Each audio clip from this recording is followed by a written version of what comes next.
શું આપની આજની રજૂઆત છે અને શું? ખાસ કરીને સમગ્ર ગુજરાત અને સૌરાષ્ટ્રમાં આ ભ્રષ્ટાચારી ભાજપ સરકારના શાસનમાં શિક્ષણ માફિયાઓ એ બેફામ બન્યા છે। 2017માં સ્વર્ગસ્થ વિજયભાઈ રૂપાણી દ્વારા એક ફી રેગ્યુલેશન્સ કમિટીનો કાયદો લાવવામાં આવ્યો હતો અને આ કાયદાનો ઉદ્દેશ્ય એ હતો કે જે સૌરાષ્ટ્રમાં અને ગુજરાતમાં જે શિક્ષણ માફિયાઓ છે, જે સેલ્ફ ફાઇનાન્સ સ્કૂલોના શિક્ષણ માફિયાઓ છે, જે વિદ્યાર્થીઓ અને વાલીઓને બેફામ લૂંટી રહ્યા હતા, તેના ઉપર અંકુશ લાવવા માટે થઈ અને આ 2017માં ફી રેગ્યુલેશન્સ કમિટીનો કાયદો લેવામાં આવ્યો હતો અને આ કાયદામાં એક ફીના જે સ્લેબ નક્કી કરવામાં આવ્યા હતા 17,000, 25,000 અને 30,000, આ સ્લેબ એ પોતાની સ્કૂલોની ફેસિલિટી અને સ્કૂલોએ આપવામાં આવતું એજ્યુકેશનના આધાર ઉપર તેની ફી નક્કી એ ફી રેગ્યુલેશન્સ કમિટીને કરવાની હોતી હોય છે। આ 3 ઝોનમાં કરવામાં આવી હતી અને સૌરાષ્ટ્ર ઝોનની એ ફી રેગ્યુલેશન્સ કમિટી એ આપણા રાજકોટમાં એની સ્થાપના થઈ હતી અને રાજકોટમાંથી અહીંથી સમગ્ર સૌરાષ્ટ્રની સેલ્ફ ફાઇનાન્સ સ્કૂલોની ફી નક્કી કરવામાં આવતી હોય છે। ત્યારે સ્પષ્ટ અમારો એક આક્ષેપ છે સરકાર ઉપર કે સરકારે એક કમિટીમાં એક સેલ્ફ ફાઇનાન્સ સ્કૂલ એસોસિએશનનો મેમ્બર એ ફી નક્કી કરવામાં એને કમિટી મેમ્બર રાખવામાં આવ્યો હતો। અમારું એવું કહેવાનું છે કે આ કમિટી મેમ્બર હસ્તક છેલ્લા 5 થી 7 વર્ષમાં સેલ્ફ ફાઇનાન્સ સ્કૂલો દ્વારા ભ્રષ્ટાચાર કરી, વહીવટ કરી અને તે પોતાની સ્કૂલોની ફી નક્કી કરાવવામાં આવી છે, જે ખોટા દસ્તાવેજો રજૂ કરી, સ્કૂલો પાસે ગ્રાઉન્ડો નથી, સ્કૂલો પાસે સ્પોર્ટ ટીચરો નથી, છતાં એની જે ફી દેખાડી અને તે પોતાની ફી લાખો રૂપિયા ફી એ મંજૂર કરાવી લીધી છે। ત્યારે આ વર્ષની ફી એ હજુ સુધી એફઆરસી દ્વારા નક્કી કરવામાં નથી આવી, છતાં રાજકોટની અને સૌરાષ્ટ્રની ઘણી સ્કૂલો એવી છે કે પોતાની રીતે ફી વધારો કરી અને વિદ્યાર્થીઓ અને વાલીઓને લૂંટવાનું ચાલુ કરી દીધું છે। ત્યારે આવનારા દિવસોમાં ગુજરાત એનએસયુઆઈ અને રાજકોટ એનએસયુઆઈ દ્વારા જે આ સેલ્ફ ફાઇનાન્સ સ્કૂલો છે કે જે બેફામ વિદ્યાર્થીઓ અને વાલીઓને લૂંટે છે, અમે સ્કૂલે જાશું, તેની માળખાકીય જે પ્રાથમિક સુખ સુવિધાઓ છે એની માહિતી મેળવશું અને જો ફી રેગ્યુલેશન્સ કમિટી દ્વારા નક્કી કરાયેલી જૂની ફી હજી નવી ફીની દરખાસ્ત મંજૂર નથી કરવામાં આવી અને જો એ ફી વધારી લેતી હશે તો આવનારા દિવસોમાં સ્કૂલે જઈ અને એનએસયુઆઈ હલ્લાબોલ કરી અને આંદોલન કરશે। ખાસ કરીને વાલીઓને પણ હું આ મુદ્દામાં અપીલ કરું છું। વાલી મંડળના જે સાથીઓ છે એને પણ કહેવા માંગુ છું કે તમે આવો, આપણે સૌ સાથે મળીને રાજકોટના વાલીઓને લૂંટવાનું એક આખું ષડયંત્ર ચાલતું હોય છેલ્લા 2-5 વર્ષથી શું આયોજિત એક ભ્રષ્ટાચાર જે સ્કૂલમાં અને શિક્ષણમાં ચાલી રહ્યો છે એ બંધ કરાવીએ।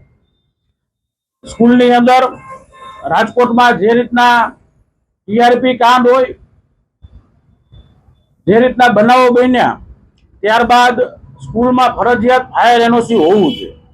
ઘણી સ્કૂલો પોતાની અગાસી ઉપર ડોમ નાખીને ભણાવી રહી છે, તો આ ડોમ પર તાત્કાલિકપણે નીકળવા જોઈએ। બીજું, રાજકોટના શિક્ષણમાં અત્યારે પ્લે હાઉસના નામે બિલાડીની ટોપની જેમ શેરીએ ગરીએ જે પ્લે હાઉસ ચાલુ થયા છે એ માત્ર છોકરાઓને રમાડવાના લાખ રૂપિયા ફી લે। તો આની ઉપર સરકારનું કંઈક બંધારણ હોવું જોઈએ, આની એક નીતિ નક્કી હોવી જોઈએ। અને વાત રહી એફઆરસીની, તો એફઆરસીની ચેરમેનની નિયુક્તિ જો સરકાર 2 વર્ષથી કરી ન આપતી હોય તો એ એફઆરસી રદ કરી નાખે અને સરકાર ડાયરેક્ટ ફી નક્કી કરે। જેમ અમારા પ્રમુખે વાત કરી કે કાયદો પસાર થયો તો ફીની નીતિ નક્કી થઈ હતી, તો એ નીતિને અમલમાં મૂકે। ખાસ કરીને શાળા સંચાલકો પાસે રમત ગમતના મેદાન નથી, લાયકાત ધરાવતા શિક્ષકો નથી અને જે શિક્ષકો છે એનું પણ 5-10 હજારમાં ક્યાંક ને ક્યાંક આ સમયમાં શોષણ થાય। આ શોષણ પણ બંધ થવું જોઈએ। પોતાની રીતે મનમાની કરે, એની પાસે ક્લાસરૂમની માપ સાઈઝ નથી, માત્ર ને માત્ર કઈ રીતના ફી મોટી ઉઘરાવી એમાં તેને રસ હોય અને દર વર્ષે ભારતીય જનતા પાર્ટીને કેટલું ફંડ આપવું જેથી કરીને અમને નડે નહીં। એટલે આવનારા દિવસોમાં એનએસયુઆઈ દ્વારા દર એક દિવસને બાદ કરતા બીજા દિવસે એક સ્કૂલે તમામ માળખાકીય સુવિધા, એનું પ્લાન કમ્પ્લીશન, એનું ફાયર એનઓસી, એની એફઆરસી ની છેલ્લી દરખાસ્ત, એને વિદ્યાર્થીનું ઇન્ટેક કેટલો છે અને માત્ર ડીઓ ને તો આમ સેલ્ફ ફાઇનાન્સ સ્કૂલ એસોસિએશન રહ્યું એ ડીઓ ને તો કઈ ગણતા જ નથી। એટલે આમાં માત્ર ને માત્ર કલેક્ટર વ્યક્તિગત રસ લે. અમે કલેક્ટર પાસે પણ જાઉં અને આમ તમામ સ્કૂલોને જે વાલીઓને લૂંટી રહી છે, બેફામ મનગઢત ફી લઈ રહી છે, એ ફી મુજબ એ યોગ્ય વસ્તુ આપી નથી શકતા વિદ્યાર્થીને, ત્યારે આવનારા દિવસોમાં એને સિવાય આંદોલનના માર્ગે જશે અને તમામ સ્કૂલને વ્યક્તિગત તમામ સ્કૂલે જઈને એની માળખાકીય તપાસ કરીને એની યોગ્ય ફીઓ એ જ લઈ શકશે. અને જો કોઈ વધારે લીધી હશે તો એની ઉપર આક્રમક આંદોલન કરવામાં આવશે. અને પ્રજાને જાગૃત કરીને હું વાલીઓને કહું, વાલીઓ આવો અને આ ફી માફીઓ વિરુદ્ધ લડતમાં અમારી સાથે. એ આજે પ્રેસ મીડિયાના માધ્યમથી મને જાણવા મળ્યું છે. સારી વાત છે. સ્કૂલો અને સૌરાષ્ટ્ર યુનિવર્સિટી દ્વારા દર વખતે કે 3 વર્ષે એફઆરસી ની વાત કરવામાં આવે, તો હું એમ કહું કે એફઆરસી ની ન્યા પણ એક અલગ કમિટી બને અને ન્યા પણ બીકોમ હોય, બીસીએ હોય, બીબીએ હોય, તમામની એક કમિટીમાં ફી નક્કી કરવામાં આવે અને એ મુજબ વિદ્યાર્થીઓ પાસે ફી લેવામાં આવે. બીજું હું તમને કહું, પ્રાઇવેટ યુનિવર્સિટી રહી, મારવાડી હે, આત્મી હે, બેફામ ફી લે, તો એની ઉપર પણ સરકારનું બંધારણ હોવું જોઈએ કે તમે આટલી ફી ન લઈ શકો.